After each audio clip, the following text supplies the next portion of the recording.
sure many of you agree, the twin crises of climate change and nature loss, they are the collective mission of our times. They are a twin crisis which is truly of existential proportion.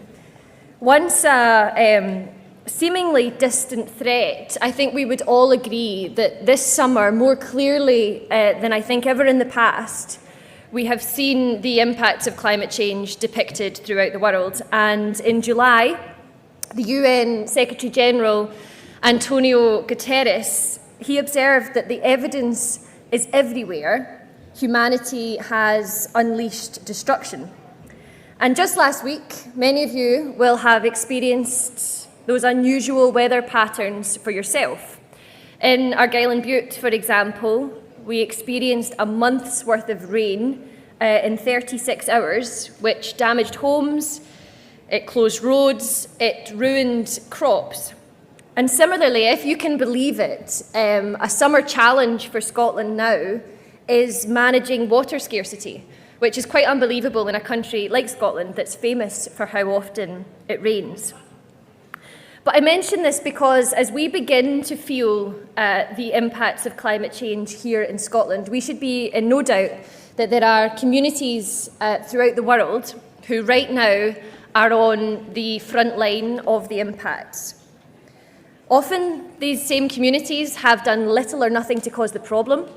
They haven't benefited from the industrial processes which are driving climatic breakdown that all of us in the global north have benefited from. And of course, that is the great irony at the heart of the climate challenge. It's why climate change is an urgent human rights issue which Scotland must respond to. And we are responding. Scotland was among the first nations in the world to declare a climate emergency, and since then our Parliament has set what remains some of the most stretching climate ambition in legislation in the world. And I am so proud of what our party and government has already delivered, which has taken us to being at this moment halfway to ending our contribution to climate change. This includes having launched Scotland, which is the world's largest offshore floating wind leasing round. This will bring in billions of pounds of option fee, rental revenue and supply chain investment, as well as an additional capacity of up to 27 gigawatts. Meanwhile, our £500 million Just Transition Fund is right now supporting communities, businesses and people and local business to make the transition in the North East and Moray in a fair and managed way. We're also investing £100 million in hydrogen, including recently investing in a hydrogen hub here in Aberdeen. In transport, we're providing free bus travel to millions of people in Scotland. And very recently, my colleague Fiona Hislop, the Minister for Transport, she launched our ScotRail peak fares removal pilot, which has been so well received and is a key example of the Scottish Government taking action, which is good for people's pockets and for our planet. On our roads, targeted investment has now seen more than 500 zero-emissions buses on our roads, and we have the most comprehensive network of public charging infrastructure of anywhere in the UK outside of London. And we're doing all of this whilst we're investing in our natural world. Scotland is planting more trees, restoring more woodlands, and restoring more of our precious peatlands, which literally soak up carbon and sequester it away. We're doing that at a rapid pace. And unlike the Tories, who are removing direct support for farmers, and Labour, who, in my experience, often seem to forget exactly where our food comes from, we are supporting Scotland's farmers to play their part in leading the transition to net zero. I know that Scotland's farmers want to lead that transition, that they are passionate about our land, and I know that not just because I recently married one of them. But friends, I make that point because as Net Zero Secretary, my vision for a Net Zero Scotland is one where more, not fewer people live and work sustainably on our land and our seas.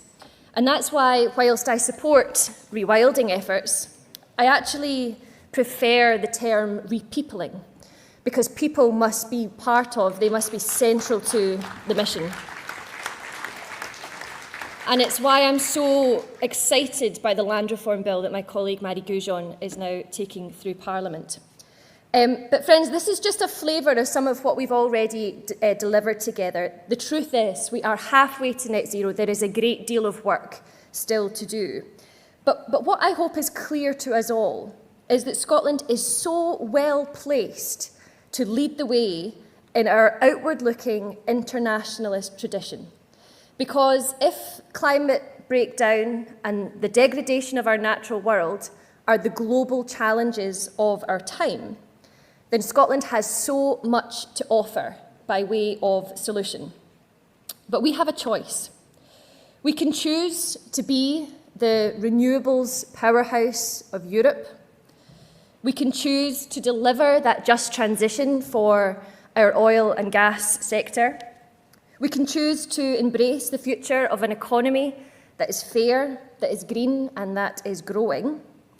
Or we can choose, like the UK government has chosen, to bury our heads in the sand, pretending that climate change isn't real or that it will somehow go away itself. The choice is not, as has been presented, a choice between a strong economy and tackling climate change. One of those absolutely depends, and always will, on the other. Because the truth is, tackling climate change is both an environmental and a moral imperative, but it also might be one of the greatest social and economic opportunities that Scotland has. As first movers in a just transition, we can grow our economy, we can protect our environment, we can avail the people of Scotland of the multitude of opportunities that come with a greener future, not least of good green jobs in those energy industries of the future, of warm, energy-efficient homes, and of something as basic but as fundamental as clean air. All of this is the prize of a just transition to net zero. But I'm afraid we will not be able to deliver this whilst we are tied to the failed system of Westminster.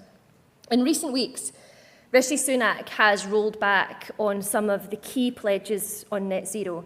And as with so many other Labour principles, Keir Starmer has shown himself so desperate to shed green pledges as he tries to get himself into number 10.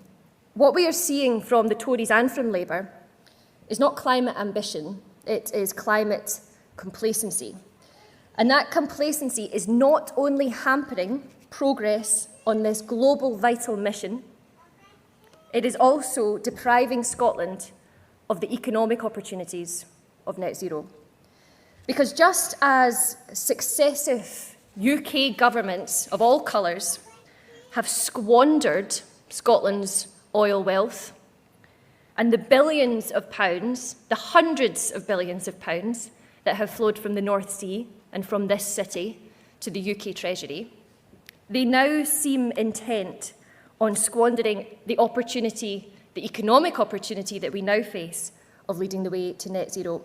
Conference, we simply cannot let that happen. Right now, we have the energy, but Westminster has the power. We cannot let that continue. We have just debated our route to independence. We must now get on and deliver it. Frankly, there can be no greater collective mission than ours to leave a world which is capable of being safely and sustainably inhabited by generations to come.